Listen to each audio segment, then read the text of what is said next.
Trousse, gestion du stress numéro 7. Gérer son temps. Bonjour, je vous souhaite la bienvenue à cette séance de gestion du mode de vie donnée dans le cadre de ce programme. Avant de commencer, j'aimerais vous féliciter d'avoir décidé de participer à ce programme et d'avoir franchi une autre étape importante en vue d'améliorer votre santé, d'atteindre votre poids idéal et de vous mettre en forme. Aujourd'hui, nous nous concentrerons sur la gestion du temps. Les informations que je vais vous donner sont en grande partie résumées dans la trousse éducative portant sur ce sujet. En plus d'écouter ce que j'ai à vous dire, passez en revue les informations fournies dans votre trousse au cours des prochains jours. Si vous avez des questions, posez-les à votre mentor. Le temps est-il un facteur de stress pour vous?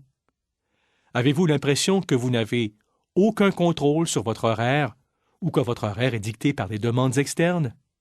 Si oui, vous ressentez probablement beaucoup de stress et de pression découlant des contraintes de temps.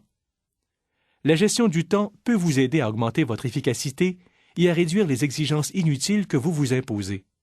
Les objectifs de la gestion du temps sont de réduire les pertes de temps, d'augmenter le temps consacré à des activités agréables et saines, d'atteindre un équilibre entre le temps consacré au travail, aux loisirs et aux soins personnels, et, au bout du compte, d'augmenter votre sensation de bien-être.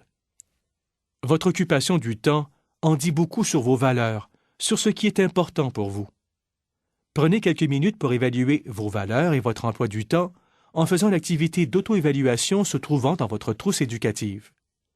Vous pourriez arriver à la conclusion que vous devriez gérer votre temps différemment. Maintenant, pensez à vos principaux engagements. Il est possible que vous ne soyez pas vraiment conscient de votre emploi du temps. Pensez à une semaine type pour vous. Comment répartissez-vous votre temps entre vos activités professionnelles, relationnelles et personnelles? Divisez le cercle sur la page de devoirs se trouvant dans votre trousse éducative pour illustrer la proportion de votre temps que vous consacrez à chacun de ces trois aspects. Certaines personnes peuvent rompre l'équilibre en accordant trop d'importance à un ou deux aspects de la vie et en négligeant les autres. Discutons plus en détail de chacun des trois aspects. Tout d'abord, l'aspect professionnel. La laborite consiste à consacrer compulsivement une quantité exagérée de temps et d'énergie au travail et à d'autres efforts de production. Ce comportement va au-delà du simple fait d'aimer son travail et de montrer un engagement à cet égard. Est-ce que vous vous reconnaissez dans un de ces comportements? Est-ce que vous faites de longues heures et apportez du travail à la maison? Est-ce que vous refusez de prendre des vacances ou continuez d'être préoccupé par votre travail pendant vos journées de congé? Est-ce que vous croyez n'avoir aucun contrôle sur votre charge de travail?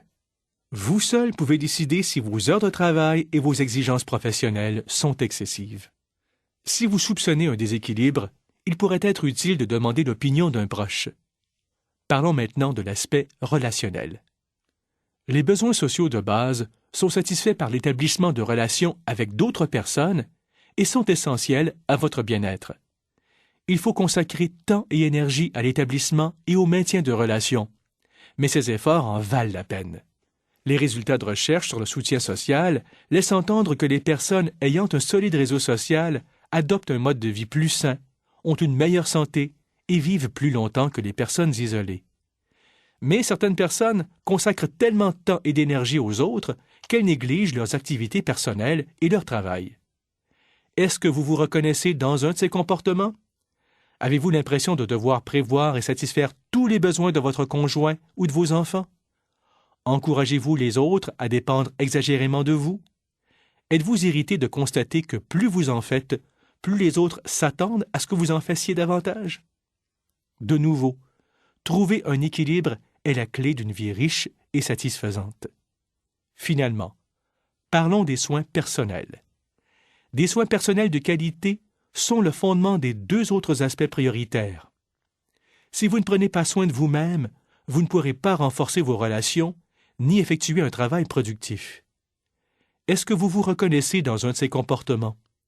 Est-ce que vous négligez vos soins d'hygiène personnelle? Croyez-vous que vous ne méritez pas de prendre soin de vous-même? Vous sentez-vous égoïste de prendre du temps pour vous-même?